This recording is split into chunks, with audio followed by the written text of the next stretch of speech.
Bienvenidos a la 19ª conferencia de la Cátedra de Estudios Judíos Moses Mendelssohn de la Universidad de Buenos Aires, de la UBA.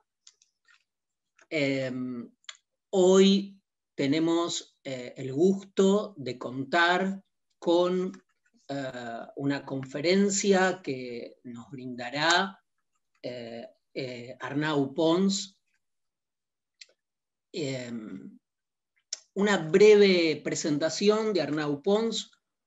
Arnau Pons es ensayista, es poeta, es traductor, es poeta en lengua catalana. Arnau es el introductor de la obra y del pensamiento de Jean Bollack al ámbito hispanoamericano. Es un especialista y quizás la autoridad hispana más preclara en el pensamiento y en la obra, y quien se ha encargado de la traducción de la obra de Paul Celan. Ha publicado la correspondencia y ensayos sobre Ingeborg Bachmann y Paul Celan. Es el editor de Poesía contra Poesía, que editó, si no me equivoco, Trota en el 2005. Son ediciones de trabajos de Jean Bollack. Y también publicó Piedra de Corazón en el, creo, 2001. Ha traducido los estudios sobre Celan de Peter Sondy, y está trabajando actualmente en la traducción de la totalidad o la obra completa de Paul Celan al catalán. Entre sus textos, que los voy a mostrar aquí, los tengo conmigo, esta serie de conferencias que fueron editadas, que se reunidas, básicamente es una conferencia en el Instituto del Campo Freudiano de Barcelona, el 25 de mayo del 2003, que se reunió bajo el título de Celan, lector de Freud. Aquí muestro mi ejemplar. Una conferencia magnífica, porque pone en juego y discute la recepción de Paul Celan, discute interpretaciones, malentendidos, recepciones dudosas. Luego, este pequeño trozo de cristal, esta pequeña joya que es Las lecturas de cristal de Aliento. Esta es una edición, esto es de Herder, creo que es Herder México, este es mi ejemplar. Y acá es una edición sincopada, alternada entre Jean Bollack y Arnau Pons, de textos, de traducciones de Paul Celan y de trabajos interpretativos.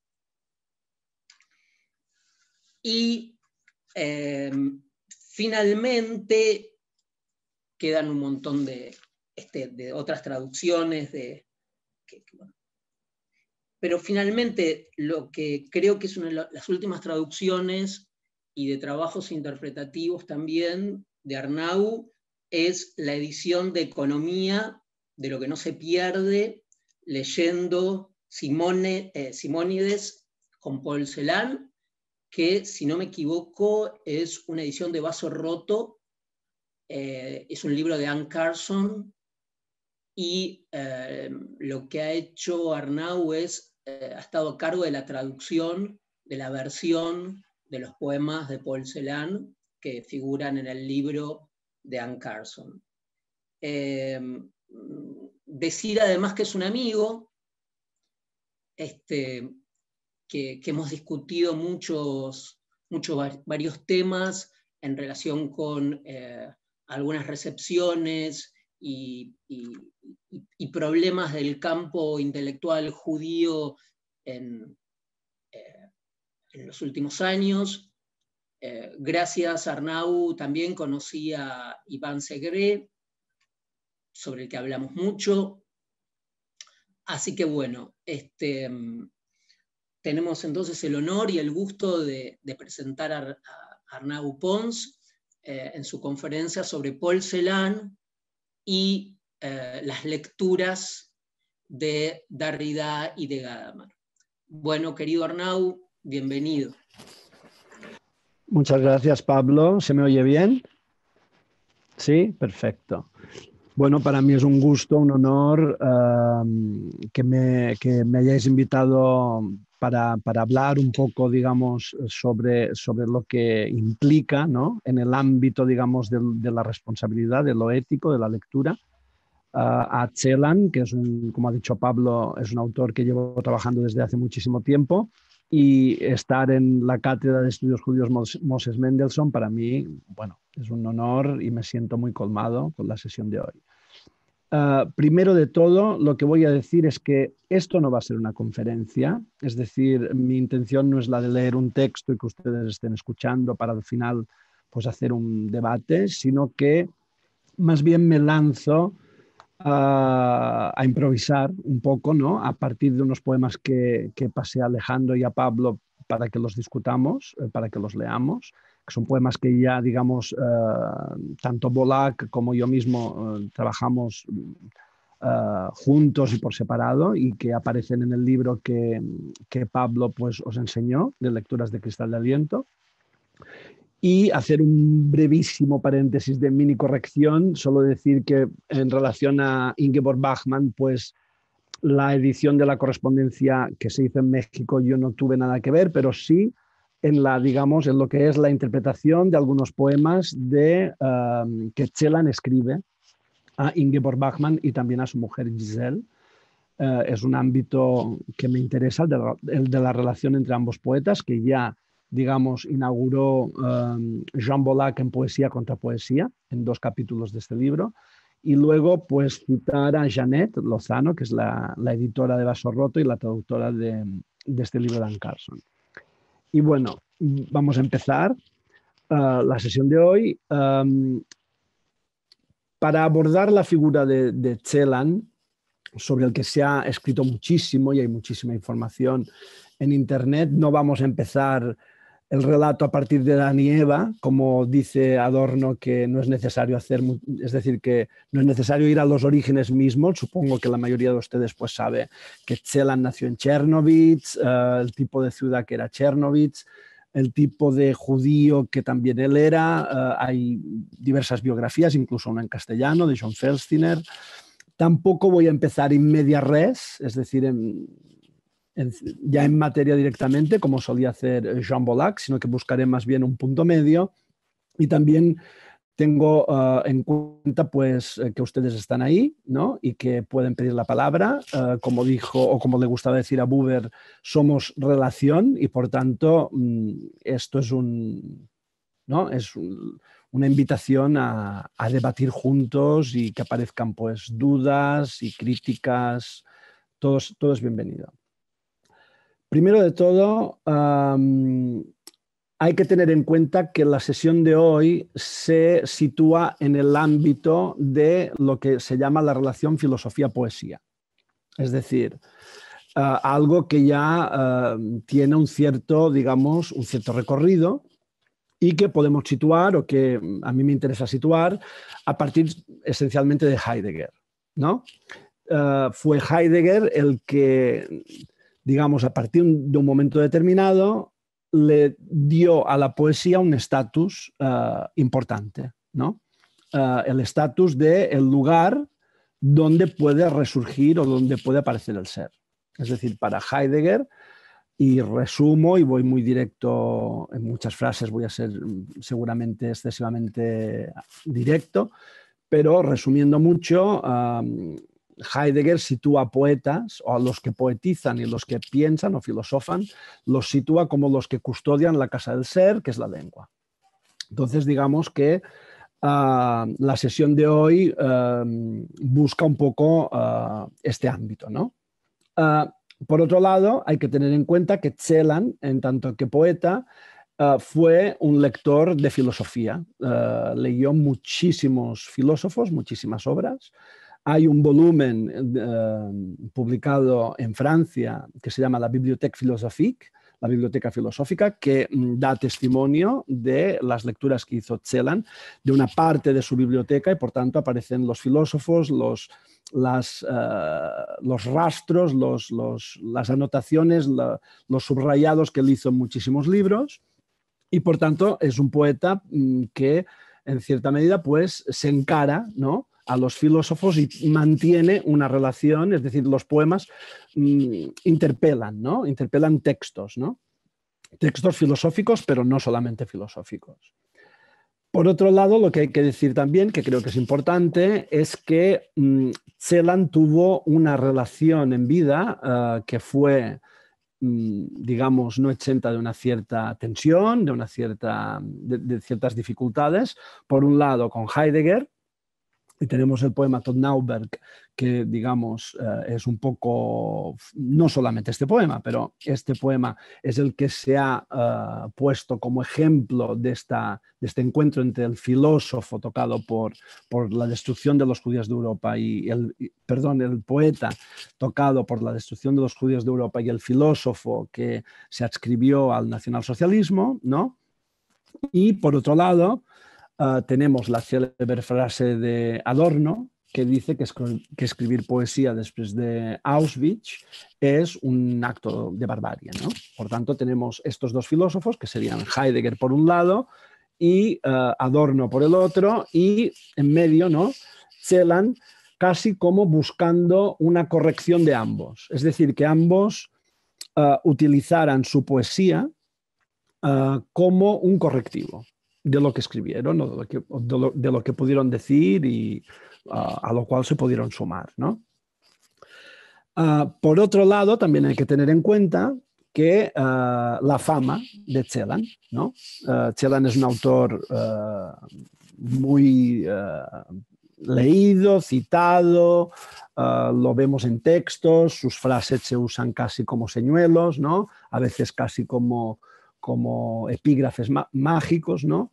Y su fama se debe en gran parte a la filosofía, ¿no? Son los filósofos los que han proyectado la obra de Celan, ¿no?, y en cierto modo lo han dado a conocer más allá del ámbito puramente poético de los poetas que nos leemos a nosotros o nos traducimos un poco entre nosotros, ¿no?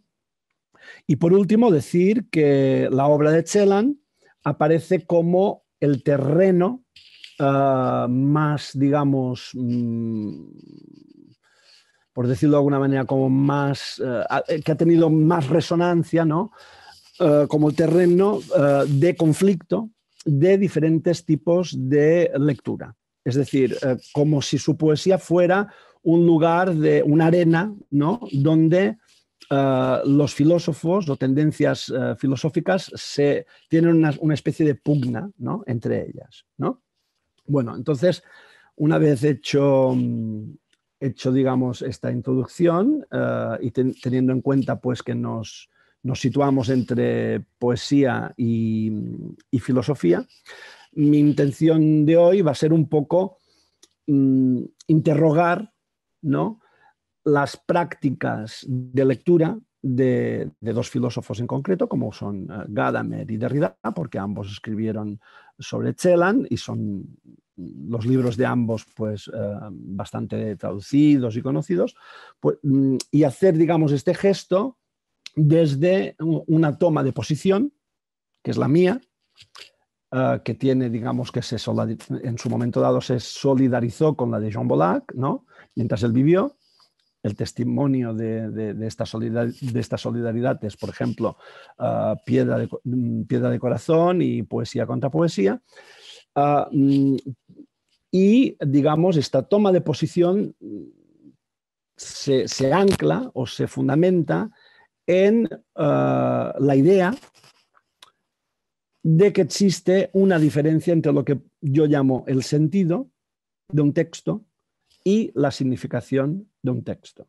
Es decir, bueno, esto es algo que yo no me invento, sino que es algo que ha sido abordado Bolak, a su manera, insistió más en la cuestión del sentido, el sentido como una idea reguladora, no como algo que se cosifica, no como la presunción de autoridad de una persona que tendría en sí misma pues, la llave, ¿no?, perfecta para la lectura de los poemas, sino como una idea, digamos, reguladora que va hacia lo que la intención, ¿no?, del autor en la materia de la letra, en la lengua.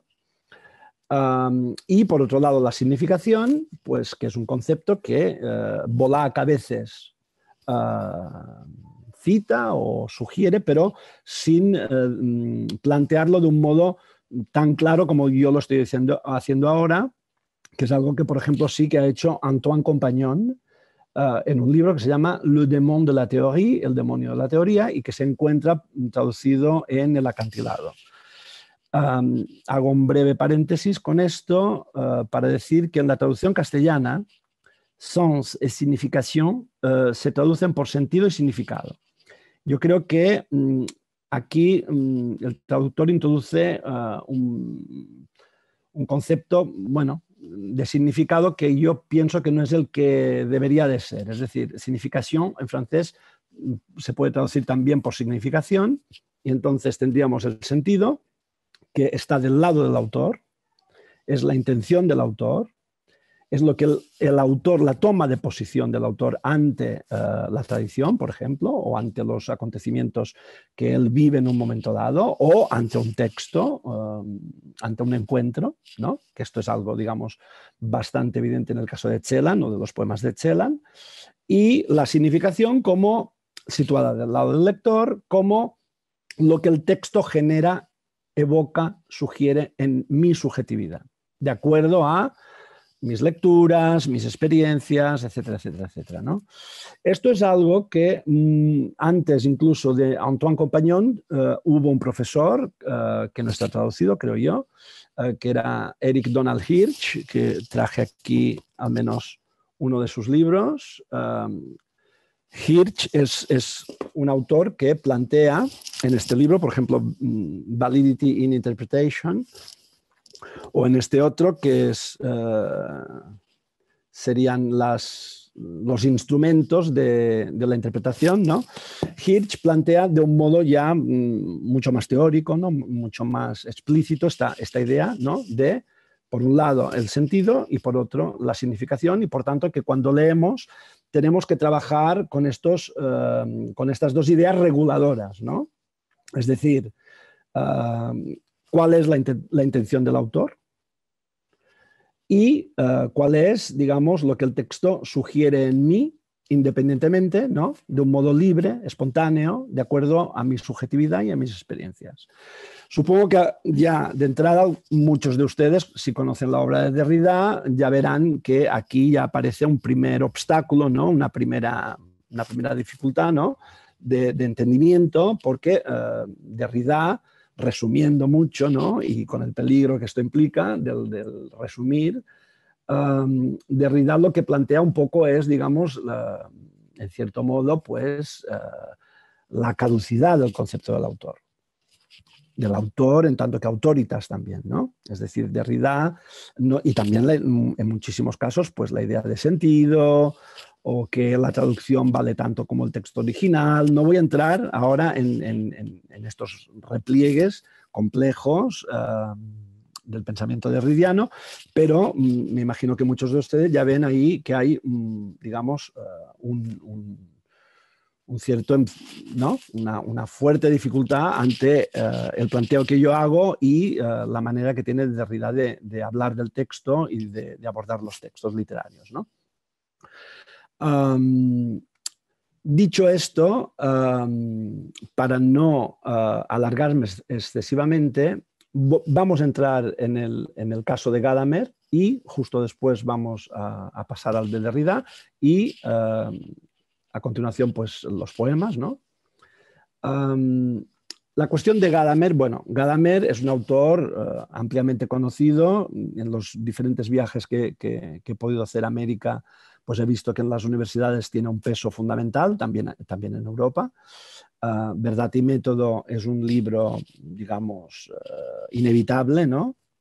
Y de pronto, digamos que la lectura del ciclo Cristal de Aliento, ¿no? Que es un ciclo de 21 poemas de Celan, vendría a ser el lugar como de poner a prueba, ¿no? Esta teoría o este modo que tendríamos en Gadamer, o que Gadamer plantea, para interpretar y para trabajar los textos literarios, ¿no? ¿Quién soy yo y quién eres tú? Es un libro que también está en Herder, ¿no? Muy conocido y traducido pues, a muchísimos idiomas. De un modo, digamos, muy general, ¿no? Lo que podría decir que Gadamer realiza con este libro es, ante una poesía que es difícil, que es aparentemente oscura, que es hermética, ¿no? El gesto de Gadamer ante estos poemas sería el de el poema se tiene que bastar a sí mismo. Es decir, es una especie de manifiesto, este libro, por el lector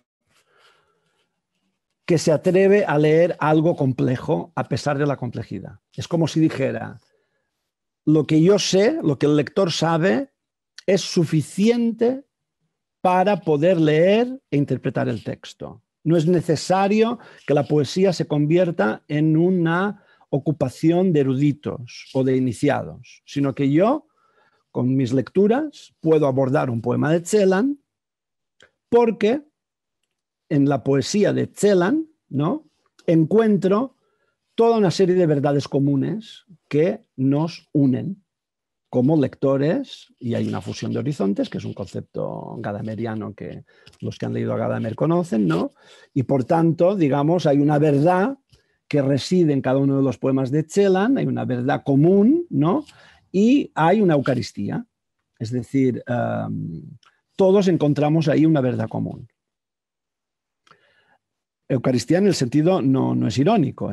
Si leemos el prólogo que Gadamer escribe a este libro, ¿no?, de quién soy yo y quién eres tú, él mismo dice que ante el planteo de quién es el yo en los poemas y es el tú, pues poco importa, porque el yo puede ser Dios o puede ser el prójimo, ¿no? Utiliza, digamos que Gadamer recurre a un lenguaje teológico cristiano para abordar la poesía de Celan y para hablar, digamos, de la indeterminación necesaria que tiene que haber en toda lectura de un poema de Celan. Indeterminación necesaria, es decir, es necesario que el poema se abra a cualquier lector, a pesar de su opacidad, porque el tú o el yo de este poema puede ser el lector mismo.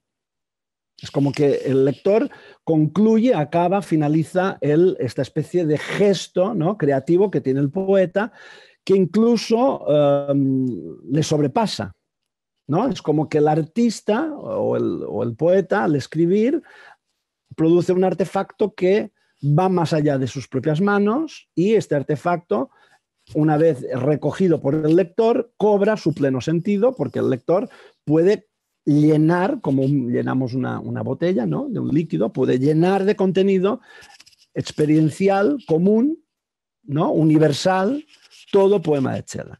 Y ahí, digamos, su dimensión eucarística, ¿no?, donde todos podemos encontrar pues, nuestro trozo de pan y nuestra parte de vino.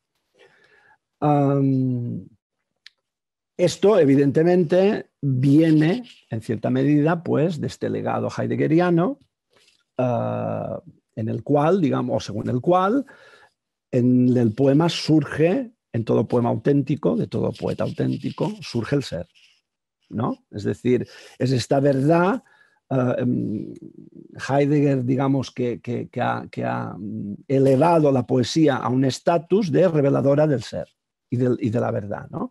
Y en el caso de Gadamer, la poesía alberga toda una serie de verdades comunes, como puede ser la angustia por la muerte, el envejecimiento, la embriaguez vital, las heridas que uno se hace al vivir, etcétera, etcétera. Es decir, en los poemas de Celan vamos encontrando una serie de generalidades, que nos dicen a todos, independientemente de nuestros orígenes, independientemente de quiénes seamos. Es decir, todos encontramos ahí una coherencia, ¿no? Todo poema de Celan dice algo de nosotros. Es universal, una perspectiva completamente universal. Por otro lado, digamos que Derrida, de entrada hay que decir que filosóficamente se mueve en un ámbito muy diferente al de Gadamer. Tuvieron un encuentro, creo que en el 81, si no recuerdo mal, o quizás me equivoco, pero tuvieron un primer encuentro en el que aparecieron ya las diferencias importantes entre ambos, ¿no? Y la obra de Derrida no va encaminada, bueno, es una obra muy tentacular, ¿no? Es difícil, pues, encontrar una columna vertebral porque ella misma tiene una complejidad, ¿no? Pero podemos decir que la filosofía de Derrida no es una filosofía que pueda, digamos, tener una cierta complicidad con la filosofía de Gadamer. Plantea cosas completamente diferentes, ¿no? Incluso por lo que se refiere a la cuestión de la lectura, ¿no? Y la cuestión de la lectura de los textos, la idea de verdad, etcétera, etcétera, ¿no?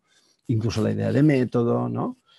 Pero digamos que Derrida tuvo un primer libro en el 86, que era Shibboleth, que también está traducido al español, Shibboleth pour Paul Celan, en el que, digamos, lo que hace Derrida en este libro es plantear una cuestión que es muy interesante, que es la cuestión de la fecha.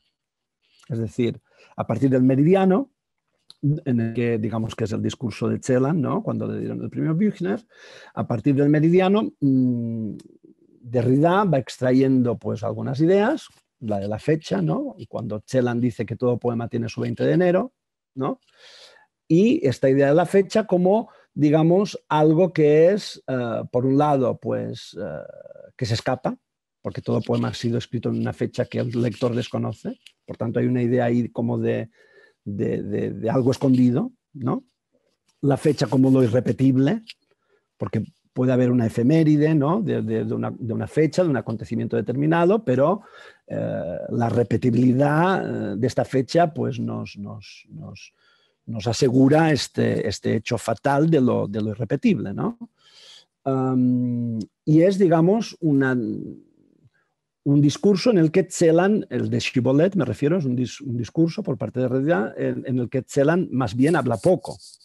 Es decir, los poemas de Celan aparecen citados, pocas veces enteros, muy pocas veces aparece el poema entero y que de pronto Derrida, ya no diría comentar, pero sí ir, digamos, de un extremo al otro del poema. La sintaxis no cuenta, que la sintaxis pocas veces también contaba para Heidegger, ¿no? La sintaxis que sería este lugar en el que el sujeto se forma, ¿no? Pues esto no parece tener relevancia alguna, lo que importan son palabras, el sustantivo, ¿no? O versos fragmentados, casi como si fueran textos presocráticos, ¿no? Interpretados por Heidegger, y estos versos que van apareciendo destellantes, pues arrojan, ¿no? Un aura de misterio y de trascendencia a un discurso, como he dicho, que no deja de ser interesante, sobre la irrepetibilidad de la fecha, la irrepetibilidad de la circuncisión, como también otro hecho único, etcétera, etcétera, etcétera. Pero un libro en el que, nos guste o no, Celan habla poco. O habla, digamos, a través de pequeños destellos que dijo, ¿no? Fuera de sus poemas, como por ejemplo que todo poema tiene su 20 de enero. Lo curioso de Derrida es que no cae en el hecho de este 20 de enero. Es decir, en un libro dedicado a la fecha, a la datación, ¿no? Por tanto, el poema como algo que no arroja sentido, sino que simplemente como trace, ¿no? como rastro, ¿no? Como rastro de una fecha. Derrida, a pesar, digamos, como he dicho, de que se refiere a este 20 de enero, no cae en la idea del 20 de enero de 1942, que fue cuando tuvo lugar la conferencia de Wannsee, donde se decretó la solución final al problema judío europeo, ¿no? Es decir, este 20 de enero aparece convocado a través de la cita de Lenz en el Meridiano, pero su anclaje histórico no aparece en todo el libro o en todo el ensayo de Derrida, ¿no? Es algo que se le escapa. Por otro lado, también en el Meridiano, Celan dice que todo poema lleva, o todo poema es una especie, digamos, de interpelación a lo otro, das andere, que es un otro que no es el de Buber ni el de Levinas, es un otro neutro, que puede ser una cosa, una persona, un texto, un cuadro. Y también es la fecha de esta alteridad que en cierto modo pues queda incluida en el poema, tampoco aparece comentada en el ensayo de Derrida. Es decir, la idea de que todo poema tiene su 20 de enero, por un lado, que es la solución final, y por tanto todo poema de Celan remite, ¿no?, a este acontecimiento y mide todo lo que es dicho en el poema, incluso lo que es leído en el poema, todo es medido a partir de este acontecimiento. Y por otro lado, el hecho de que todo poema tiene su fecha propia y que por tanto todo poema se dirige a un otro, das andere, un neutro, ¿no?, que tiene su momento, que es el momento de constitución del poema. Por ejemplo, Todd Nauberg, que tiene el 20 de enero y tiene la fecha del encuentro con Heidegger. Todo poema tiene estas dos fechas, ¿no? Es un poco lo que la tesis que defiende, bueno, la tesis, o digamos, la confesión que hace Celan en el Meridiano, ¿no? Y algo que para mí es tan fundamental, porque nos muestra cómo Celan escribe, la estructura de los poemas de Celan, pues es algo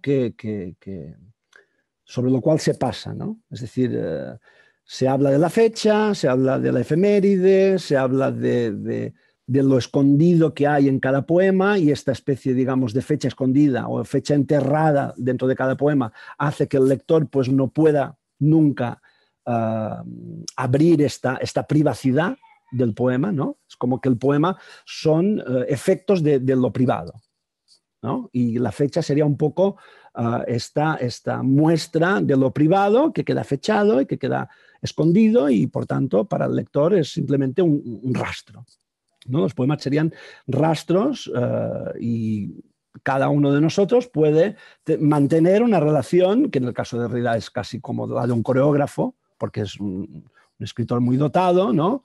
Y es una persona que escribe muy bien y por tanto sabe muy bien hacer una danza, ¿no?, del pensamiento que es sugerente, sugestiva, pero que pasa de largo ante lo que el poeta o el poema dice, ¿no? Lo que podríamos decir que une o relaciona la manera de leer de Gadamer con la manera de leer de Derrida sería que en el caso de Gadamer lo que prima, lo que prevale es la indeterminación, ¿no? Es una indeterminación necesaria. No se sabe quién es el yo, quién es el tú. El tú puede ser el lector, el tú puede ser Dios, ¿no? El tú puede ser el poeta mismo. Por tanto, es necesario que el poema tenga esta estructura abierta. Por tanto, es una indeterminación necesaria. Intentar dar sentido a los pronombres sería matar la fuerza del poema para Gadamer. Es decir, si tengo que recurrir a un saber ajeno a o aparentemente ajeno, ¿no?, o algo que está fuera del poema, lo biográfico, etcétera, etcétera, es que el poema falla. El poema se tiene que bastar a sí mismo para Gadamer. Es decir, si yo como lector me veo pues empujado a tener que saber cosas de la vida de Celan, y ahí Gadamer entra, digamos, en conflicto con Sondhi, porque la obra de Sondhi, la pequeña obra de Sondhi que que tenemos sobre la poesía de Celan está escrita en el momento en que Gadamer también está iniciándose en la lectura de sus textos, ¿no? De los textos de Celan. Por tanto, lo que Gadamer viene a decir es: Sondy, en sus estudios sobre Celan, nos está mostrando referencias que hay en los poemas porque él era un espectador y estaba a su lado en Berlín cuando Celan escribía sus textos y por tanto él sabe, pero esto no lo tiene que saber el lector. El lector se basta a sí mismo, yo puedo estar en mi casa sin libros y ahí estoy solo ante el poema y si el poema desfallece, ¿no? Es decir, no me satisface, no me puedo proyectar en él, es que el poema falló. Es un poco, digamos, este manifiesto que hizo Gadamer con este libro, ¿no? Algo que, dicho sea de paso, es falso, porque a veces leyendo un poema tengo que buscar en el diccionario, ¿no? No tengo por qué conocer todas las palabras de un poeta, ni mucho menos todas las palabras de la lengua alemana, etcétera, etcétera, ¿no? Digamos que es un planteo que de entrada ya falla, ¿no? Porque, bueno, digamos que cualquier lector de poesía, y tenemos a Parménides, ¿no? Con un poema fragmentado, ¿no? Que ha dado mucho de sí, ¿no? Cualquier poema pues necesita una cierta iniciación, ¿no? Como tocar el violín o cualquier tipo de arte, ¿no? Y por tanto, digamos que Gadamer, en cierta medida, para mí, hace muchas trampas, ¿no? en este libro. Entonces, donde decía que une o puede unir, se une a Gadamer con Derrida, sería esta indeterminación necesaria en el caso de Gadamer y lo indecidible, que es una palabra mágica en el mundo de Derrida, indécidable. La indecidibilidad es algo pues también mágico en su filosofía, es decir, donde uno y otro se encuentran es que para Gadamer la idea rectora es lo indeterminable, no se puede saber quién soy yo y quién eres tú, en los poemas de Celan, y para Derrida no podemos decidir. ¿No? La poesía es eso, un poco, ¿no? Diciéndolo de un modo abrupto, ¿no? La poesía es este texto que nos lleva ante lo que no podemos decidir. No podemos decidir un sentido, no podemos decidir una fecha porque no la sabemos, porque está escondida, no podemos decidir si es un elogio o es una blasfemia, no podemos decidir. Estamos desgarrados, es decir, la poesía en Derrida es este desgarro. También lo es la amistad. En Derrida es lo que es interesante, y ahora no da esta sesión para esto, es esta idea de desgarro, ¿no? El desgarro como algo auténtico. La poesía nos conduce ante un desgarro porque es indecidible, la amistad nos conduce ante un desgarro, ¿no? porque también es imposible, es posible en lo imposible, ¿no? En Derrida hay, digamos, una serie de palabras mágicas, ¿no? Todo puede ser ni, y, o a la vez, ¿no? Y bueno, digamos que es donde lo que es curioso es que precisamente sea la poesía de Celan lo que aúna a dos filósofos tan diferentes, ¿no? O que, digamos, los aproxima en una práctica tan, digamos, no sé, fuertemente ética como es la lectura, ¿no? Cualquier tipo de lectura. Bueno, dicho esto, otra idea que me gustaría que quedara pues, un poco clara para el debate, si lo hay, es que Gadamer, con su manifiesto, se opone de un modo explícito a los estudios de Celan de Sondy, es decir, es un manifiesto contra aquel modo de leer, aquella manera de leer, teniendo en cuenta que Sondy no terminó sus textos, es decir, Sondy se mató en el 71, se arrojó a un lago en Berlín, y por tanto lo que leemos de Sondy es un principio de, es decir, Sondy nunca diría o nunca dijo que las referencias del poema son la lectura. Y esto es algo importante, porque para Gadamer parece que es esto, y no. Es decir, en Sondy no encontraremos en ningún lugar de sus textos sobre Celan encontraremos que diga que las referencias que aparecen en un poema de Celan, identificables, son la lectura. El poema es lo que se hace con estas referencias. Es decir, si Celan esconde, unas referencias, es para que el lector las encuentre en el poema y vea lo que se hace con estas referencias. Es decir, el poema lee. El poema es el primer acto hermenéutico. El Celan, cuando escribe, lee. El lápiz es un ojo. El lápiz o el boli o la pluma, lo que fuese, ¿no? Por tanto, cuando estamos ante un texto de Celan, estamos ante una lectura, o sea, ante una toma de posición. Y las referencias que Zondi encontró no son algo que solamente es dado a aquel que pudo salir por Berlín con Celan, ¿no? Compartir unos días con él, sino que son palabras que cualquier lector avisado, atento, puede identificar. Como por ejemplo en el poema Du Liegst, que es un célebre comentario, ¿no?, sobre el asesinato de Rosa Luxemburgo. Es decir, hay una serie de acontecimientos históricos que aparecen pues engarzados ahí mismo, ¿no? Es un soneto quebrado, hay diferentes acontecimientos históricos que aparecen ahí engarzados. Todo esto es identificable. Simplemente hay que tener en cuenta qué pasa en Berlín por Navidad y qué sucedió en el canal de Landberg, ¿no?, donde se arrojó el cadáver de Rosa Luxemburgo, ¿no? Entonces, digamos que, por un lado, tenemos esto. Por otro, en el caso de Derrida, su libro Bélier, Carneros, que también está en español, del mismo modo que el libro de Gadamer es un manifiesto contra Zondi, Bélier es un manifiesto contra el trabajo de Jean Bollack, sin decirlo. Es decir, es explícito para los que trabajan como Bollack intentó trabajar la obra de Celan. Es decir, ambos filósofos se insurgen contra, sin decirlo de un modo explícito, sus dos textos sobre Celan son, en cierto modo, un ataque, por un lado, a la hermenéutica materialista de Zondi y por otro, a la hermenéutica crítica de Jean Bollack. Veo que el tiempo corre rapidísimo.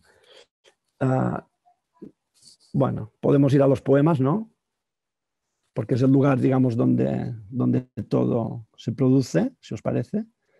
Y luego, sí, en todo caso, porque veo que se está acercando ya, nos estamos acercando a las 8 en Barcelona. Alejandro, si te parece, podemos poner en pantalla. Bueno, he elegido este poema, que es de Atem Cristal, Cristal de Aliento, que es la primera parte de Atem Wende, Giro del Aliento. Lo he puesto porque es el que nos va a servir como para ir más rápido, ¿no? Como es algo para mí ya muy, muy explícito, ¿no? Se puede leer el comentario, que es algo que no haremos aquí, porque si no sería ya como un taller, ¿no? Ustedes pueden leer el comentario que hace Gadamer de este poema, y en Gadamer, como verán, pues, bueno, Gadamer convoca a menudo la tradición literaria, que puede ser muy diversa, pueden ser autores Goethe, puede ser incluso los mitos, Dioniso, en este caso es Dioniso.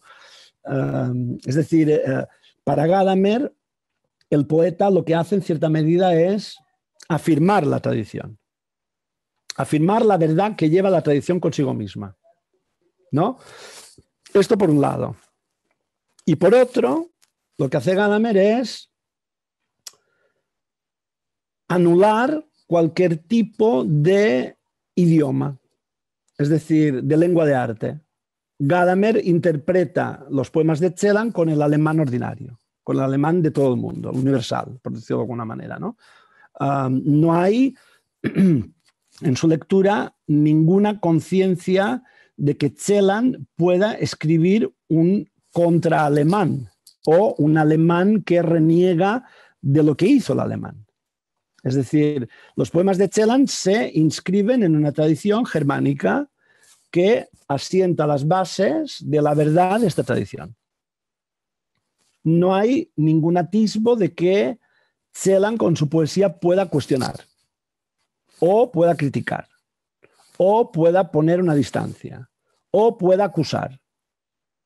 Es decir, lo que hace Gadamer todo el rato es citando de vez en cuando y hablando de vez en cuando, porque es inevitable, de la herida de Celan, que es este pathos necesario, ¿no? Para hacer al poema pues más, ¿no? Podemos decirlo de alguna manera, pues más jugoso. El pathos, ¿no? Que se necesita, que sería pues el de Auschwitz, ¿no? Que es algo que muy de tanto en tanto aparece. En definitiva, esto cuenta poco, ¿no? Es decir, es una especie de destino trágico que el poeta lleva consigo mismo, pero en definitiva lo que hace Celan es asentar con su poesía pues una tradición firme, que nada puede hacer temblar, ¿no? Y puse este poema como ejemplo porque es un poema en el que aparece una referencia evidente para cualquier helenista a las tablillas órficas que fueron encontradas en Europa y que Capelle, que era un helenista alemán pues muy prestigioso y que Celan pues en su biblioteca tenía, editó, ¿no? Es decir, el orfismo. Este poema lo que hace es, o mejor dicho, Celan con este poema se sitúa o sitúa su poesía en el ámbito de lo órfico, de Orfeo. Y Orfeo es el poeta que va al más allá, ¿no? Que es lo que él todo el rato está haciendo, ¿no? Es decir, su poesía es una poesía pues mortuoria, ¿no? Que visita siempre, está buscando siempre estos seres de ultratumba que son sus musas y a veces son sus mismos interlocutores en el poema, como puede ser su madre, ¿no? O las muertas, ¿no? Miriam, Ruth, Noemí le dice a Ingeborg Bachmann en el poema En Egipto, ¿no? Y por tanto, pues este poema lo que hace en cierta medida, ¿no? Al lado de una fuente que es la fuente del olvido. Hago un rápido resumen para la gente que no tenga esto como fresco, ¿no? Los órficos pensaban que el alma, una vez en el más allá, llegaba al más allá, llegaba pues después del viaje pues sedienta, ¿no? De este tránsito y se iba corriendo a beber. Y la primera fuente que encontraba era la fuente del olvido, que tenía justo al lado el ciprés blanco, ¿no? Y las tablillas le dicen al muerto, cuidado, no bebas de la fuente del olvido, encontrarás un ciprés blanco, ve más allá donde está la fuente de la memoria. Y entonces el alma, si podía llegar a beber del agua de memoria, recordaba todas sus vidas anteriores, ¿no? Y, digamos, en cierto modo, digamos, se deificaba o ya no volvía a la tierra, al lugar del sufrimiento, ¿no? Y de esta especie de reencarnación perpetua de la que Tiresias mismo habla, ¿no? Entonces, bueno, digamos que ahí está el orfismo y Celan se sitúa en relación a esto con un texto que no es el único poema que habla del ciprés blanco. Gottfried Benn, en los poemas estáticos, si no recuerdo mal, también cita el ciprés blanco como, digamos, este vegetal del olvido, ¿no? Que en el caso de Benn es necesario olvidar, ¿no? En el caso de Celan es totalmente pues, lo que se debe evitar y ante lo cual se debe pasar de largo, ¿no? Y luego, bueno, aparece la cuestión de la fuente, el chorro, memoria, es decir, el poema tiene toda una serie de señuelos o de referencias que si Mandelstam decía que la cita es una cigarra que canta, pues en Celan las referencias son lo mismo, ¿no? Son cigarras ahí que cantan en el bosque de su poesía y el lector pues se encuentra ante estos referentes y tiene que ver o tiene que intentar ver, si le interesa leer esta obra, pues cuál es la toma de posición de Celan ante esto, ¿no? Y aquí, pues lo que dice el poema es, en el carro de serpientes, dejando atrás el ciprés blanco, a través del oleaje, ellos te llevaron. Es decir, ahí de esto habla Gadamer, por supuesto, de ellos, ¿no? Porque todo su libro gira alrededor de la cuestión de los pronombres. Entonces él dice, no es el yo. Para Gadamer es la constitución de un yo. Es decir, todo yo que se funda en un yo, más o menos. Lo digo de un modo, digamos, muy rápido y ustedes podrán insistir si leen el poema junto con su comentario, ¿no? Para Celan, aparece un carro con serpientes y las serpientes aparecen también en Todesfuge, ¿no? El hombre que escribe cartas a Alemania escribe poemas, ¿no? Es este hombre que está en los campos, ¿no? Que puede escribir a Margarete, puede hacer poesía y puede matar. Es este maestro venido de Alemania que juega con serpientes, ¿no? La serpiente como, digamos, este elemento seductor y venenoso que puede tener la poesía, ¿no? Entonces, es como el poeta que es llevado. La interpretación de Jean Bollack la publiqué yo mismo en Lecturas de Celan. Yo encuentro que es una de las interpretaciones que más justicia hacen a este poema, ¿no? Y habla precisamente de esto, ¿no? Que Bollack lo que dice es que ellos son todos los autores de la tradición alemana. Es decir, es esta especie de todo poeta, cuando se pone a escribir, pues tiene ellos que ¿no? Ante él y que es conducido, ¿no? Dentro de este idioma por toda una serie de autores, ¿no? Hay que tener también en cuenta que los nazis, del mismo modo que cuando montaban las mochilas de los soldados y ponían pues todo lo necesario, la munición, el cuchillo, ¿no? Para abrir las latas, para comer, ponían también una antología de poemas, ¿no? De Rilke, de Hölderlin, porque el soldado tenía que ir al frente con esto, ¿no? Entonces, digamos que la primera estrofa lo que hace es mostrar este ámbito, ¿no? De una poesía que te lleva de tal modo, ¿no? Que te conduce. Pero, justamente en este caso, dejas atrás el ciprés blanco. Es decir, evitas el olvido. Porque el olvido es mon, amapola, mon un Gedächtnis, ¿no? Amapola y memoria, ¿no? Como dos polos, ¿no? Que Celan conjuga constantemente en sus poemas, ¿no? Es decir, el olvido hacia donde muchas veces Bachmann lo quería llevar para que no entrara en esta obsesión mortuoria, ¿no? Y buscar la vida, ¿no? Una alternativa, ¿no? Una coherencia vital y no ensimismarse en este orfismo que conduce constantemente al Hades, ¿no? Y lo que dice es, pero la fuente de memoria no está fuera del poeta, sino que está en sí mismo, ¿no? Como una fuente que brota en uno mismo, ¿no? Y ahí encontramos la identidad judía del poeta, Celan, ¿no? Zahor es ¿no? Es una mitzvah judía, ¿no? El recordar, ¿no? En la tradición judía es algo fundamental, ¿no? Y este chorro de memoria que es negro, porque es de duelo, y que le sirve al poeta, ¿no? Subiendo por este chorro que brota en su interior, le sirve para ir hacia la luz del día, volver de este Hades con el poema, ¿no? Luego, bueno, casi mejor dejar, si hay un poco, hacemos los poemas y luego, ¿qué te parece, Pablo? O podemos... Como a ti te parezca, Arnau, manéjalo Vemos tú. los poemas y... No hay ningún problema, como para ti sea mejor. Ok, pues vamos al siguiente poema.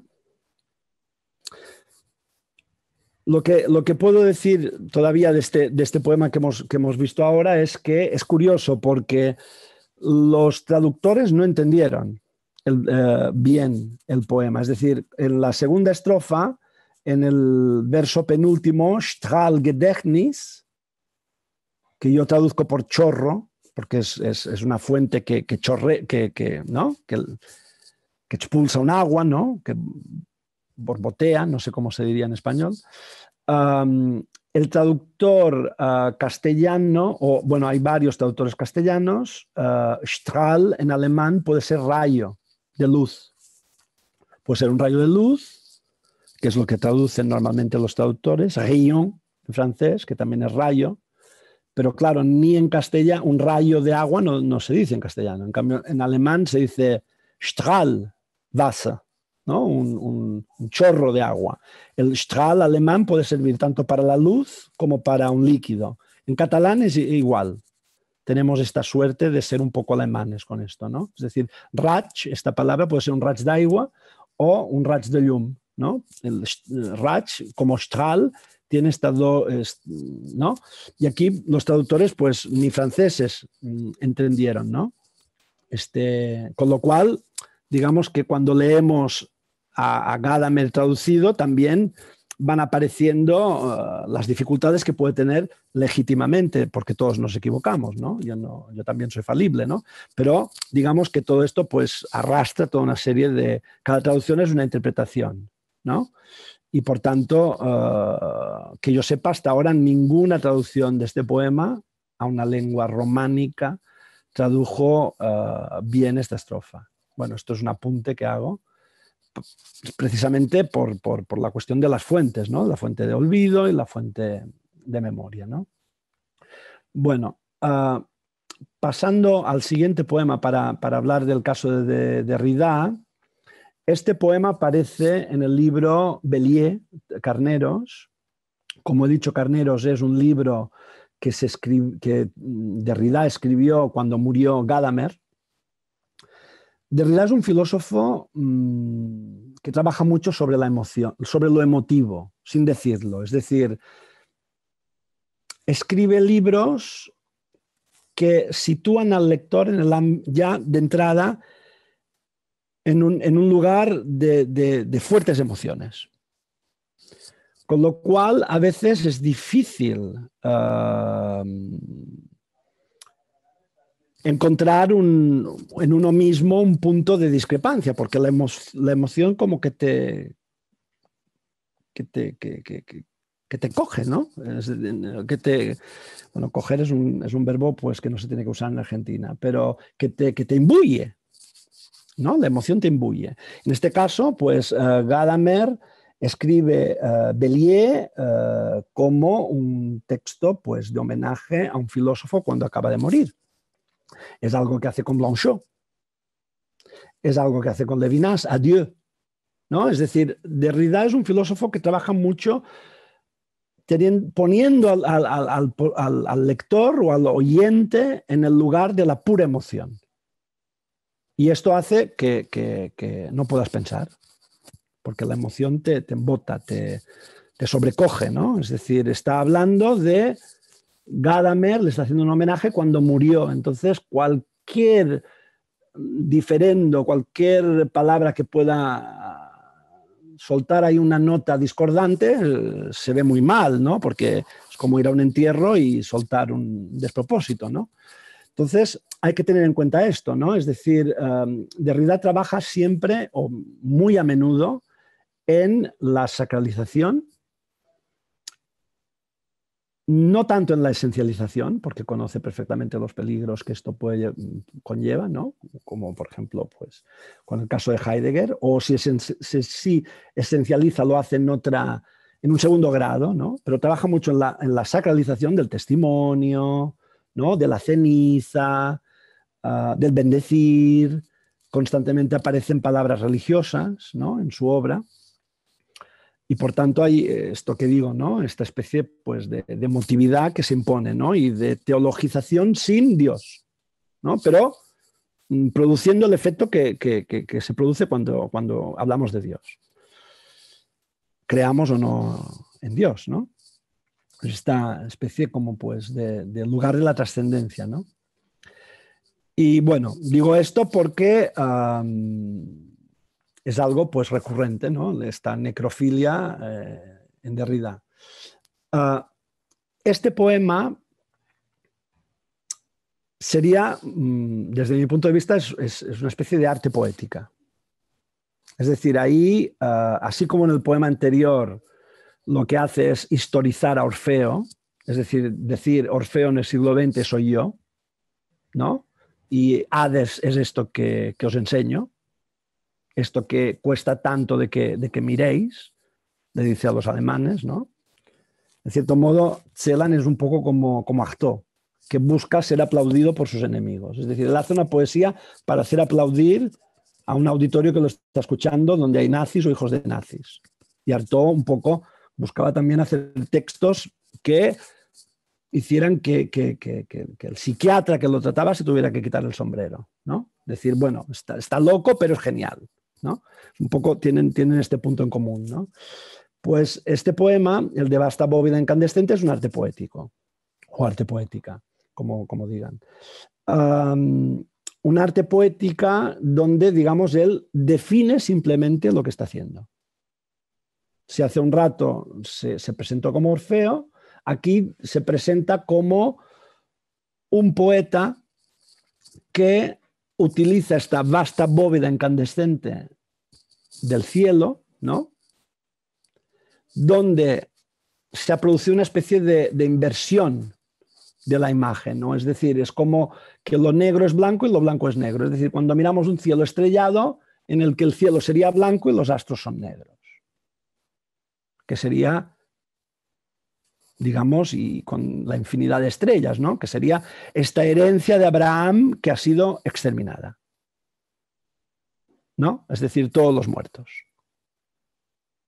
Es como si él pusiera este techo, ¿no? O esta capilla sixtina, ¿no? Sobre su poesía y dijera, esta es mi capilla sixtina, todos estos muertos. Aquí, pues, se ha sobrepasado cualquier tipo de teología y Abraham, pues, queda ahí, pues, ya más allá del temor y el temblor, ¿no? Y este enjambre de astros negros que se abre paso hurgando hacia más allá hasta esfumarse es lo que está produciendo el exterminio o son las secuelas, ¿no?, del exterminio en la lengua alemana. Y entonces él usa esta imagen, que imagen Bild es una palabra monosílabo que aparece en muchísimos poemas problematizados, es decir, hay esta dimensión iconoclasta en Celan, ¿no? Pues ahí es como si dijera, bueno, si queréis que os hable de un modo positivo de la imagen, sería esta. Y esta imagen la incrusto en la frente silificada de un carnero, es decir, está grabada a fuego esta imagen en la frente de un carnero, ¿no? Y este carnero es un ariete, es decir, es el pólemos, la pugnacidad de su obra, es decir, mi poesía es un ariete que es capaz de abrir cualquier puerta. La de la lengua del ser, la de Heidegger, la de la religión, la de Margaret Sussman. Es decir, ¿contra qué no arremete? La segunda estrofa, pues, el canto de circunvoluciones, los mares, bueno, todo esto, ¿no? Tan barroco, ¿no? Los mares coagulados del corazón, todos son palabras, pues, resemantizadas que van apareciendo, muchas de ellas a lo largo de la obra de Celan, como la imagen, como el corazón, que es el órgano de memoria en Celan, ¿no? Es una poesía combativa y del recuerdo, de la desocultación, ¿no?, que arremete con todo. Cualquier sistema lingüístico, por muchas puertas que se ponga, puede ser abierto, analizado. Por ejemplo, hay un poema de Umbral en Umbral que se llama Con llave cambiante o con llave que cambia, que no lo traje hoy porque no hay tiempo para leer tanto, ¿no? Hay este poema que se llama Con llave cambiante, que usa unas citas de Parménides, que es este poeta, filósofo que tanto gustaba a Heidegger, para mostrar lo que hay dentro de la casa del ser. Y dentro de la casa del ser, si ustedes van después o en otro momento a este poema, verán que lo único que hay son unos copos de una nieve del silencio. Porque la lengua alemana lo que hace es esto, ¿no? Es el silencio de las víctimas, que ya no pueden decir lo que las mató, y el silencio de los verdugos, que no dicen nada después de lo que sucedió. Es encima de esta floculación del idioma divagante que hay dentro de esta casa que se escriben los poemas. ¿Contra qué no arremete? ¿No? Es una poesía, pues, evidentemente, que leyó a los filósofos, pero no para de un modo, digamos, servir de tercera pata o de cuarta pata a un sistema filosófico, sino para ver lo que este sistema filosófico es capaz de producir, de horroroso. El mundo se ha ido, tengo que llevarte. Welt, otro de estos monosílabos resemantizados en el caso de Celan, y que en muchos poemas hace referencia al mundo que desapareció. con la destrucción de los judíos de Europa. Y que por tanto ya no está él, Paul Celan y su alteridad, que es Paul Anschel, y uno tiene que llevar a otro. Es decir, su poesía es dialógica precisamente porque tiene a este tú que está en sí mismo antes de ser un tú para el otro, para cualquier otro. Es decir, él es un tú para sí mismo antes de serlo para los demás, y es con este tú que nunca le falla que mantiene muy a menudo un diálogo en el seno mismo de la lengua alemana, ¿no?, contra esta lengua alemana, con una especie de contrapoesía, ¿no? Es una poesía que se hace casi como si se quisiera acabar con la poesía, pero haciendo poesía. Hay este punto de aporía en Celan, de una poesía que niega la poesía o niega las aspiraciones y las elevaciones de la poesía, y cuando cae esta poesía, cuando se la hace caer en este ruido de caída, pues surge el poema. Muchas veces habla pues de la imagen del mar rompiéndose en un escollo, ¿no?, como si la lengua alemana se rompiera en el escollo de los muertos. Y esta ola, ¿no?, que se pulveriza es la silabización con la que él juega, porque es algo fundamental también la sílaba en Celan. Bueno, podemos pasar al otro poema y así ya habremos pues leído un poco, ¿no? Caminos, que es otro, Caminos en la ozadura de sombras, que es otro poema que Derrida comenta y en el que, digamos, en cierto modo, pues elogia la lectura de Gadamer. Gadamer en este poema, pues de entrada, Gebrecht, wegen Schatten Gebrecht. Gebrecht es una palabra difícil, es una palabra pues que plantea ya una dicotomía, ¿no? Hay que decidir, es una bifurcación. Gebrecht puede ser una piedra friable que se deshace, ¿no? Algo con apariencia de piedra, pero que no es piedra. Cuando lo agarramos, se pulveriza, ¿no? O puede ser el rastro que deja el jabalí en el fango, en la arcilla, en el barro, en el bosque, y que por tanto pertenece esta palabra al ámbito del cazador, ¿no? El cazador va por el bosque, el que quiere cazar jabalíes, ¿no?, y mira en el suelo si estos Gebrecht son frescos o ya se secaron, ¿no? En Celan el jabalí es un animal también importante. Ya comenté no hace mucho pues un poema en el que aparece pues el jabalí como una especie de principio viril en su poesía, que hurga en el sexo de la mujer, del mismo modo que se puede hurgar en el seno de la lengua alemana, ¿no?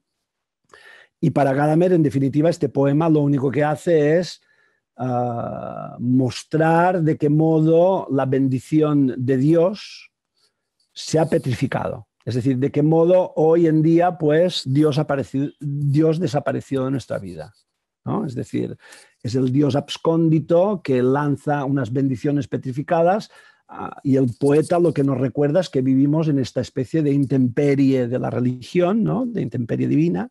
Quizás ahora últimamente pues es lo contrario, no hay un revival de las religiones, pero bueno, digamos que para Gadamer, cuando escribió el comentario de este poema, era un momento de desesperación absoluta porque la gente no iba a misa, ¿no?, o a rezar, ¿no? Para Celan, este poema, para mí, digamos, la interpretación que yo hago, que es muy próxima, bueno, en este poema no es tan próxima a la de Volac, no, en este poema no. Para mí, estos caminos en los rastros del jabalí, ¿no?, en la ozadura de sombras, Schatten, siempre remite a las sombras de los desaparecidos, ¿no? Schatten es una palabra. Celan tiene palabras recurrentes, tiene en su vasto léxico, pues hay una especie de obsesión por palabras como corazón, sombras, piedra, ¿no?, alma, frente, mano, y muchas veces son monosílabos, es como los átomos a partir de los cuales trabaja, ¿no? Entonces estos caminos en la ozadura de sombras de tu mano son las líneas que hay en la mano y por tanto son los poemas. Esto ya lo dice en el primer poema que abre el libro Rejas de Lengua, ¿no?, que no tiene a nadie, solo tiene la mano para leer en ella. Es decir, el poeta que no tiene ya interlocutor posible, o cuando ya no tiene un interlocutor posible, tiene sus poemas. Son las líneas, es muy bonito, ¿no? Definir los poemas como las líneas de la mano, porque los poemas brotan precisamente de una mano, ¿no? Y son líneas. Y en la mano pues tienes también otras líneas, ¿no? Y del surco de los 4 dedos voy desenterrando la bendición petrificada. Bendición es otra de estas palabras, Segen, que aparece muy a menudo en Celan, y remite al latín, aunque escriba en alemán. Como corazón y Herz remite al cor cordis, a esta etimología antigua del recordar, ¿no? De volver a pasar por el corazón, ¿no? Entonces aquí el benedicere es el poema. ¿Qué hay de mejor que un poema para benedicere, para decir bien, para decir lo que se debe decir? Este poema, así como el primero, como decíamos, es una especie de historización de la poesía, el segundo es una arte poética, este es casi como una especie de ánimos que se da a sí mismo, ¿no? Es decir, cuando no tienes nada, tienes estos caminos que son líneas en la mano, ¿no? Que se han producido cuando tu jabalí, tu principio viril, hurgaba en la lengua, ¿no? Con la fuerza de esas sombras, o buscando precisamente a esas sombras en la lengua, ¿no? Y de este trabajo surge este benedicere petrificado. Petrificado es completamente positivo en Celan, ¿no? Es lo que se vuelve piedra, como en Mandelstam, ¿no? Kamen, que fuera su primer libro, ¿no? Piedra o la piedra, ¿no? Es una palabra, pues, Stein, importante en Celan, en el discurso en el texto Conversación en la montaña, aparece esta piedra, ¿no? Como esencia o como, digamos, representación de la poesía.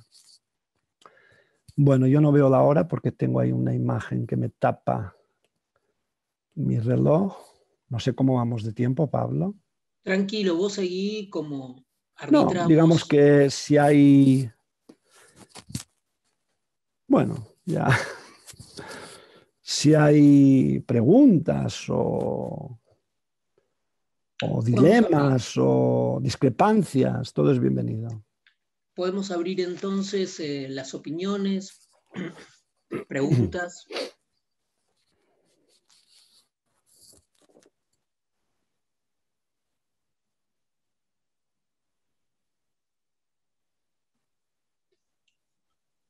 Veo amigos.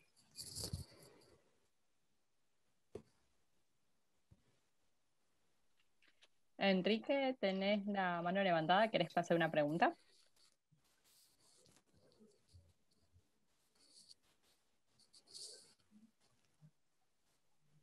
Enrique, no te escuchamos, te tenés que desmutear para poder preguntar. Perdón, la falta de costumbre, gracias. Bueno, en principio, gracias por la actividad, gracias Arnau por la exposición, porque me ha permitido organizar lecturas que vengo haciendo hace muchos años y que las tenía un poco dispersas.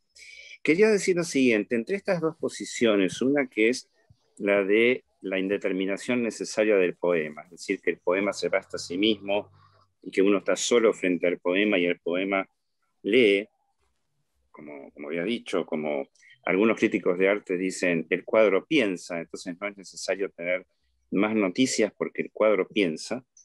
Y la otra posición, que es de lo indecidible de la fecha necesaria que está en cada poema, que sería casi como una opacidad que Ferdinand de Saussure trataba de leer en los poemas latinos al modo de los anagramas ocultos en el texto.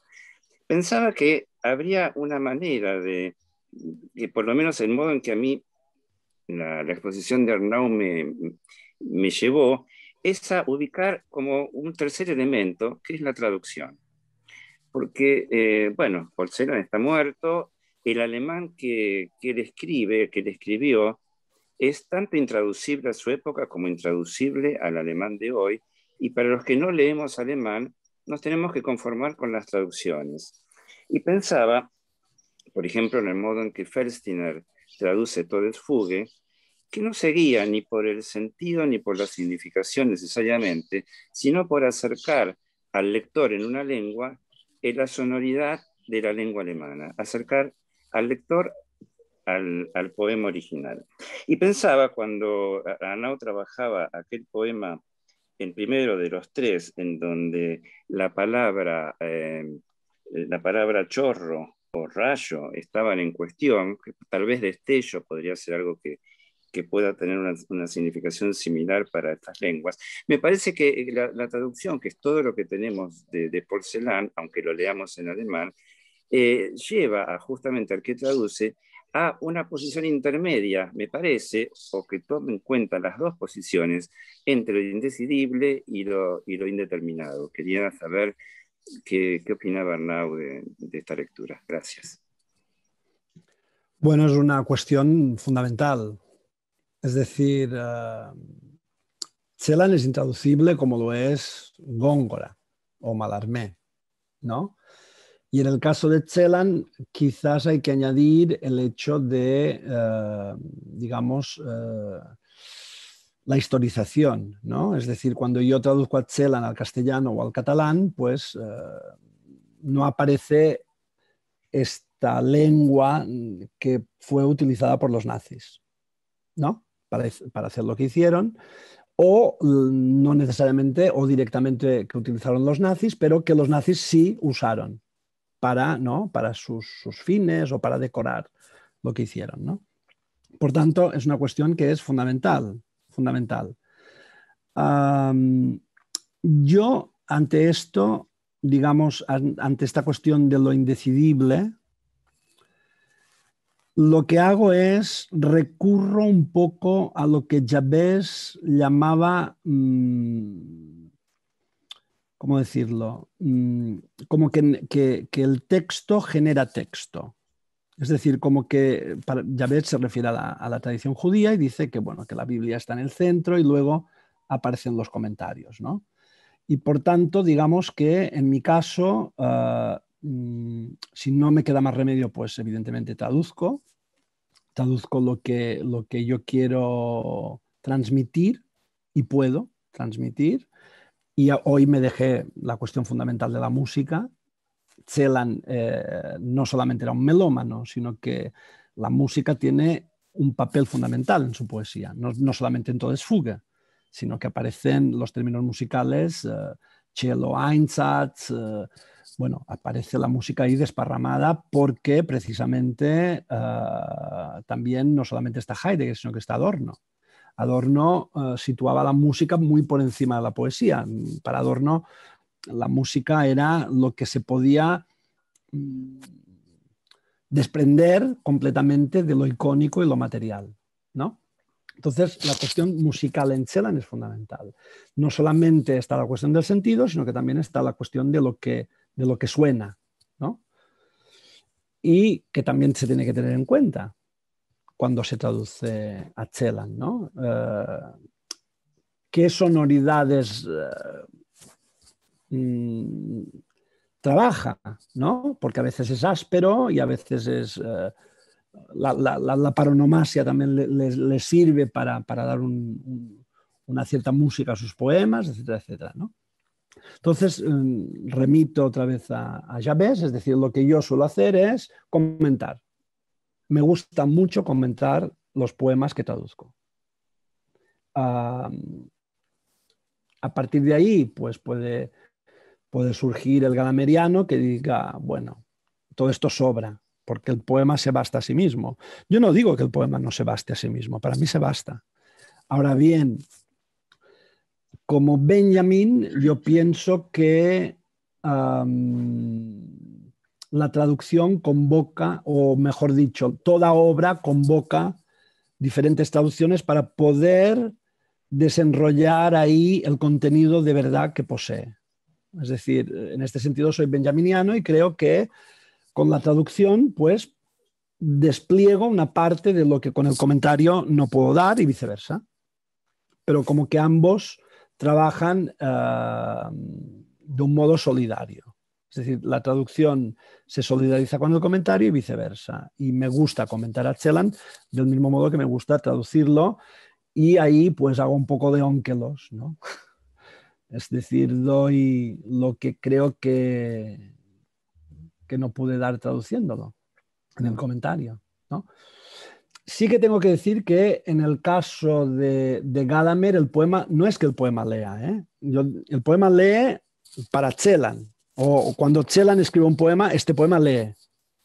Es un aparato lector, es el primer acto hermenéutico. Y al mismo modo, pues es una toma de posición y es un objeto artístico, ¿no? Es un poema, Dichtung, ¿no? Pero es una Dichtung que interpreta y que ofrece las claves para ser interpretado. Es decir, leyendo insistentemente la poesía de Celan, me familiarizo con este léxico que recurrente, muy a menudo formado por monosílabos, casi como si fueran átomos. Tiene un poema, por ejemplo, que se dice Die Silbe Schmerz, la sílaba Schmerz significa dolor, pero si traducimos dolor ya damos dos sílabas, ¿no? Pero Die Silbe Schmerz, Schmerz, que sílaba, dolor, ¿no? Que sílaba más larga, ¿no? Es un monosílabo, Schmerz, ¿no? Para los que hablamos en catalán o castellano o francés, suena casi como, ¿no? Todo un Schmerz, ¿no? Y esto está, ¿no? Celan es un poeta muy dotado, es un gran escritor. No solamente Derrida, Celan también escribía muy bien y sabía usar muy bien el alemán, ¿no? Y bueno, pues eso, traduciendo todo lo que no puedo dar ahí, en el momento de la traducción, lo doy a modo de comentario. Arnau, hay una pregunta que es una intervención, pero también una pregunta de Valentina Litvan, creo que es de Metz, es de Francia, y hace una alusión al tema de las piedras. No sé si tú puedes leerla. Después hay una intervención de Sami Kavanchik. Sí, la puedo leer.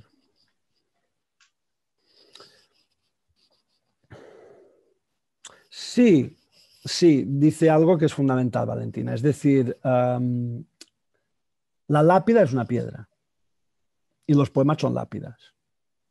Evidentemente que la primera cosa que nos viene a la cabeza son estas piedrecitas que se dejan sobre la lápida, ¿no?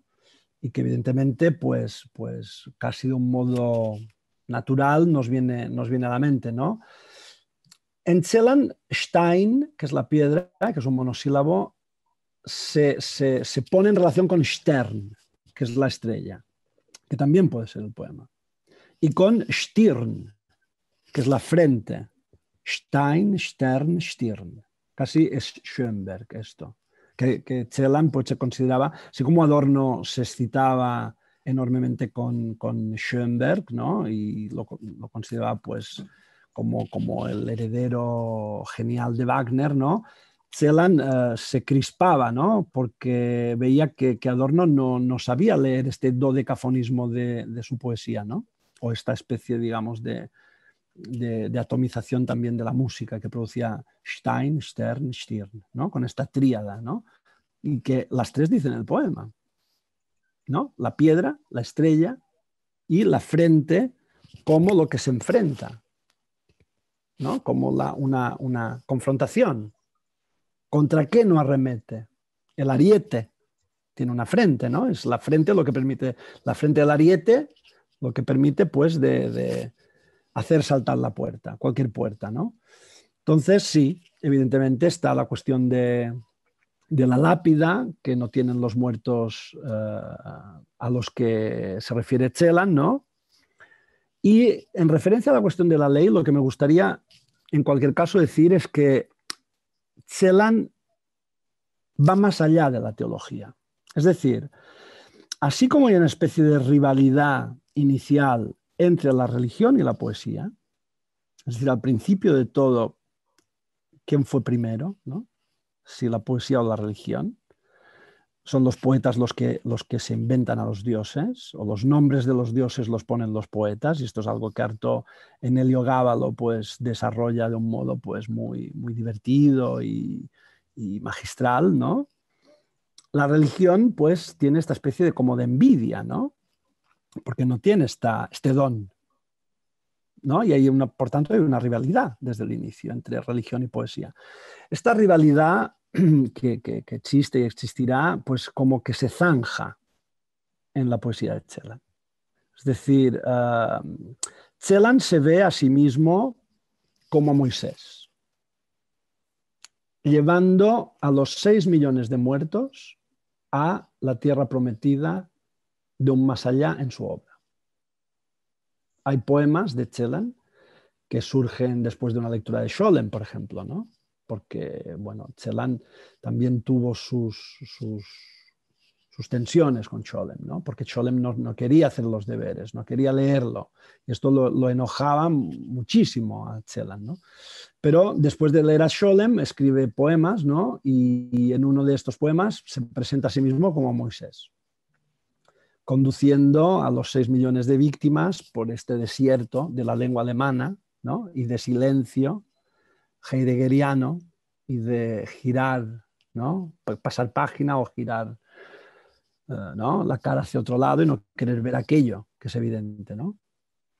Porque evidentemente Celan hace su poesía mucho antes de que Lanzmann haya hecho su película. Celan hace su poesía en el momento en que no se quiere hablar de todo eso, ¿no? Es decir, es un momento en el que Alemania hace la desnazificación, pero bueno, esto hace enojar a mucha gente, es la manera como se hace esta desnazificación, ¿no? Y no se quiere. Y Celan pues está ahí para insistir, ¿no? Con unos poemas que desocultan y dicen la palabra judío. Bueno, incluso Heidegger, cuando se refiere a los campos, las víctimas para Heidegger fueron los mismos alemanes, ¿no? Que sufrieron después de la Segunda Guerra Mundial, pues la partición de Alemania y el escarnio por parte de las potencias aliadas y los soldados alemanes pobres encerrados en unos campos. Este es el discurso de Heidegger, ¿no? O Noche y Niebla, ¿no? Este documental que se tuvo que pasar en Cannes porque los mismos sobrevivientes salieron a protestar porque no lo querían pasar. Y salieron vestidos de Noche y Niebla, ¿no? Con las rayas, ¿no? El vestido del prisionero, ¿no? Porque en el documental aparecía un momento en el que hay un gendarme francés dirigiendo a la masa de judíos a Veldiv o a cualquier lado, ¿no? Entonces, es una poesía que molestaba. Molestaba no solamente porque insistía en lo que no se quería que se insistiera, sino también por su factura, por la manera como estaba hecha, que irritaba profundamente. Arnau, es decir, sí. Perdón que te interrumpa. Sí. Hay una intervención de Francisco Neistat, no sé si tú la puedes leer y Sí. así no dejamos sobre todo las Sí, por supuesto. Un momento. ¿La puedes leer? Sí. Strahl.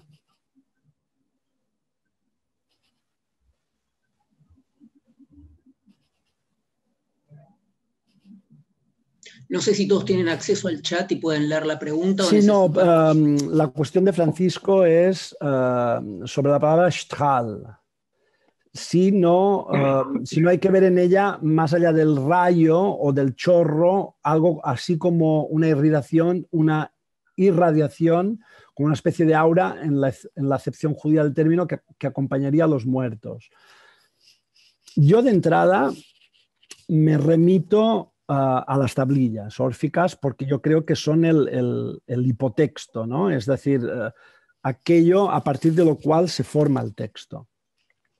Strahl sí que aparece mucho en la poesía de Hölderlin, es una palabra también muy hölderliniana, pueden ser los rayos de sol entre las nubes, ¿no? Strahl es rayo, muy a menudo es rayo, y pocas veces se usa en un líquido, pero se usa, como en catalán igual, ¿no? Yo aquí, leyendo el poema y viendo que en la primera estrofa pues, se plantea la cuestión del ciprés blanco, que sería el olvido, ante lo cual se pasa de largo porque no conviene, ¿no? Este Strahlgedächtnis, ¿no? Porque la formación es curiosa. Strahlgedächtnis es como si dijéramos, es el nombre que tiene este rayo. Si es luz, que no, que yo veo un chorro ahí, porque habla de una fuente que está brotando en su interior, ¿no? Que es la fuente de la memoria, ¿no? Este chorro se llama memoria. Es un chorro memoria. Es una construcción curiosa, ¿no?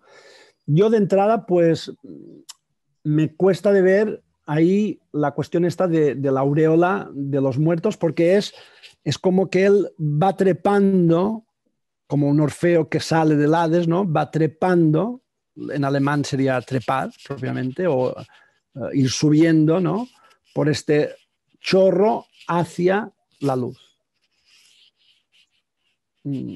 Strahl como algo que, digamos, que circunscribe las almas, yo aquí propiamente no lo veo. Quizá porque estoy muy lastrado por la referencia órfica del poema. ¿Hay más preguntas? Había una intervención de Samuel Cabanchik, sí, pero Gabriela, no sé si... Perdón, sí, que Gabriela Misraje tiene la mano levantada para preguntar. Perfecto. Gabriela. Ahora sí, que la desmuté. Bueno, en primer lugar, muchísimas gracias a Pons por todos los aportes tan valiosos y fundamentalmente gracias por las traducciones. O sea, primero, antes y después, gracias por el valor de las excelentes traducciones. Solo tenía una preguntita o breve comentario donde me apartaba un poco de algo que dijiste hace un momento. En esta oposición entre religión y poesía, me parece que quizá no hay que esperar tanto para sentir que se salda. Yo creo que está saldada ya dentro del mismo texto bíblico. Ya el Cantar de los Cantares, por dar solo un ejemplo, o los Salmos, estarían saldando eso que planteaste como tan alejado o irreconciliable, si es que lo pensamos dentro de la tradición judía o abrámica, pero aún si uno lo piensa en el Corán, o si lo pensamos volviendo a lo griego, el Hesíodo o lo que fuere. Pero me parece que hasta la misma relación entre verso y versículo ya tiene esa alianza, esa potencia, esa maravilla, y que quizá no hay que esperar hasta Selam, para decirlo rápido. Y eso, gracias. No, por supuesto, la Biblia es un poema de poemas. Esto por descontado. Es decir, otra cosa es lo que hacen o lo que pueden hacer los teólogos, las creencias, con un poema de poemas, que es otra cuestión. Meshonik me gusta mucho. A mí cuando habla precisamente, ¿no? de lo sagrado. Gabriel es un especialista en Meshonik. Justo, mira. Bueno, yo tuve la suerte de poder conocerlo personalmente y con el que tuve una pequeña correspondencia. En este sentido, pues sí. Dicho esto, para Celan, digamos Gott, que es una sílaba, como Hand, como Herz, como Stein, dice la potencia hímnica. Lo que, a ver, tiene un poema de La Rosa de Nadie, creo que es el segundo de La Rosa de Nadie, no, sí, es el segundo o el tercero, está entre los tres primeros, ¿no? En el que dice que está cabalgando a Dios. Es decir, él es un jinete que cabalga a Dios hacia la lejanía, hacia la cercanía.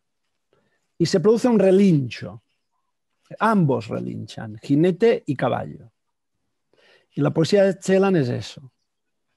Es decir, y además dice que, bueno, es un poema que yo comenté en un coloquio, todavía no está publicada mi interpretación, es un poema contra Nelly Sachs, porque Nelly Sachs tiene un poema que le mandó por carta a Celan, que le hizo sentir, pues lo hizo sentir un poco mal a Celan. Bueno, esto ahora no viene a colación, pero sí la cuestión está de Dios, Gott, ¿no? Es decir, Gott en Celan, o en este poema de Celan, vemos perfectamente que es como el caballo que usa el jinete de Rilke en el Corneta, ¿no? Es decir, esta potencia hímnica sobre la que el poeta monta y ambos relinchan. Y este relincho produce un espanto en unas criaturas que son Menschen, los hombres, ¿no? que se retuercen, ¿no? Y sobre los cuales el caballo va saltando, ¿no? Y es este relincho que hace esta poesía insoportable, ¿no? Para algunos oyentes que Celan pues tenía en su punto de mira, ¿no? Pero sí, lo que dices, a ver, en el Cantar de los Cantares también, pues, está también este juego pronominal, ¿no? Y sí, una cosa no... Pero cuando yo me refiero a Celan, me refiero a los usos, no al texto en sí, que es obra de artista. Puede ser J, como dijo Bloom, ¿no? Una poeta mujer, ¿no? Por supuesto. Gracias. Bueno, Frida, la amiga Frida desde París, creo que tenía una intervención también, ¿no? No sé si quiere abrir el micrófono, Frida, o la lee Arnau directamente.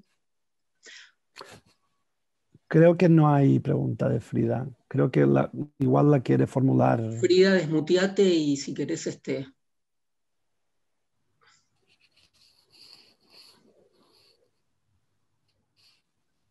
desmuteate, Frida. Ahí está. No.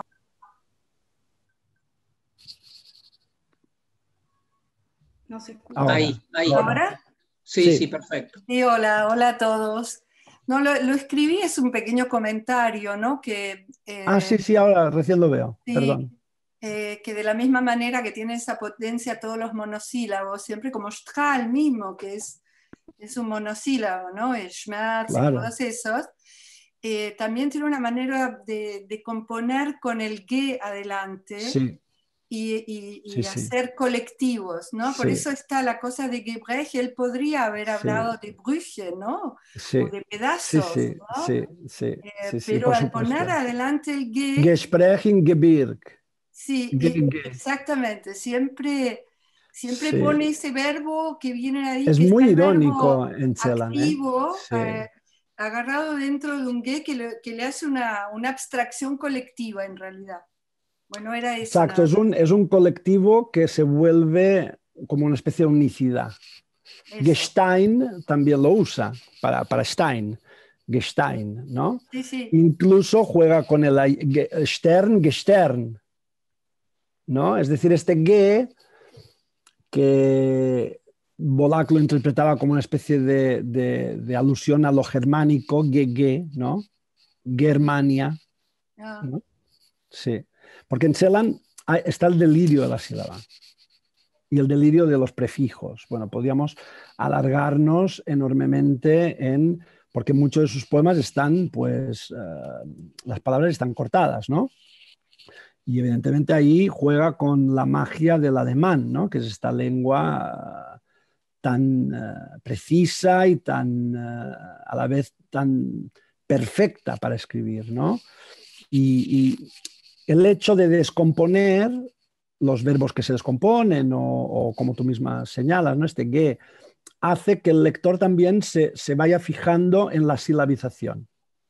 Y hay muchas veces, esto lo dice, por ejemplo, en un poema que se llama Unten, que significa abajo, que él habla de la composición de su poesía, ¿no? Como que su poesía surge en una catábasis, es decir, en una especie de caída hacia el magma, donde todo se descompone, la lengua se descompone. La lengua alemana es descompuesta. Muchas veces también hace referencia a la geología. Es decir, era un lector de libros científicos, ¿no? De botánica, de geología, etc., ¿no? Y ahí, digamos, las sílabas se recomponen en unos dados, dice él, que son los dados malarmeanos, ¿no? Los dados de la poesía, ¿no? Y es esta especie de cubos que son minerales y al mismo tiempo son dados. Y ahí tenemos a Mandelstam, cuando habla, por ejemplo, de la poesía como la mineralización, ¿no? Y tenemos a Mallarmé, ¿no? Y en Celan hay un juego también con todo lo preexistente, ¿no?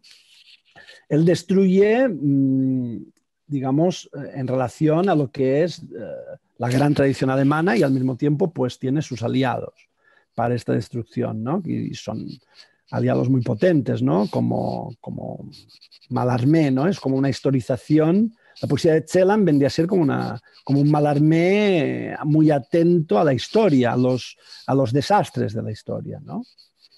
Kafka también está con él, Büchner, por supuesto. Tiene sus aliados, que son muy pocos. Pero sí, haces muy bien de remarcar, de Gebrecht. Pero ahí Gebrecht, yo me inclino, y de un modo muy firme, por el rastro del jabalí. Porque el jabalí Ebers es un animal que aparece, que da lugar a una fuerte polémica, porque la viuda de Iván Gol lo acusa de plagio precisamente con el jabalí, porque Iván Gol pues, tenía un poema en el que habla del jabalí, etcétera, etcétera.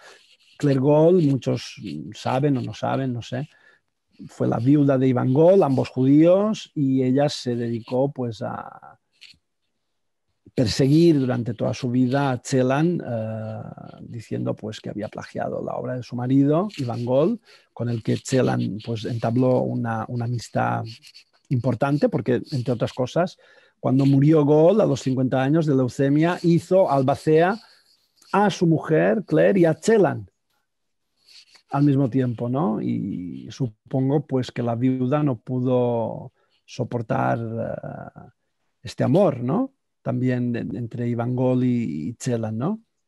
Algo de eso hay también, ¿no? Pero bueno, digamos que yo ahí veo el jabalí. Es decir, veo el Gebrecht, veo la ozadura, ¿no? Del hocico. Pero también una cosa no quita la otra, ¿no? Este romper que hace el jabalí con su morro. Este deshacer que está en Brechen, ¿no? Sí, sí. Arnau, y a todos, estamos como cerrando un poco la que fue una conferencia inolvidable, ¿no? No tuvimos tiempo de aliento, de ponderarte, de realizar el tributo, pero creo que es compartido por todos en el entusiasmo. Estamos llenos de Dios. Como a mí también me tomó el ciprés blanco y me olvidé, que todos, por favor, lo debería haber dicho al comienzo, que todos dejen, o los que no les llegan las notificaciones de las actividades de la cátedra, que pueden dejar su mail en el chat, y también convocar a ver si hay alguna otra inquietud antes de cerrar, para que nadie quede sin la palabra. Quizás no llegamos a leer algún comentario y pueden levantar la mano o pueden intervenir. Yo nada más haría una sola pregunta: si la indeterminación de Gadamer es de algún modo o no de negación o intento de clausura del pasado histórico. Pregunto, es una pregunta. Sí. Yo lo veo así. No es un problema meramente epistémico, digamos. No. Yo creo que hay algo ahí como que se mueve ahí en el borde de lo voluntario e involuntario, ¿no? De no querer leer. Porque es una poesía que si la lee, pues o la quema o se deprime. Está escrita, van contra él estos poemas. Contra el Heidegger urbanizado, como le dijo alguien a Gadamer. Forma parte del silencio. Son comentarios que entran en el saco del silencio. Quieren que los poemas se acerquen al mutismo. Él lo dice, ¿eh? El poema habla, pero hoy parece ser que tiende al mutismo. ¿Por qué? Porque no se lo hace hablar. Incluso lo dice en Gespräch Gebirg. Horst, du, oyes. ¿Oyes tú? Es el poema. El poema no se cansa, todo el rato está diciendo, ¿me oyes? ¿Me oyes? El poema es eso, es un me oyes. Y hay que poner la oreja ahí, ¿no? Un ineni hay que hacer. Bien. Gracias. Bueno, es difícil decir adiós.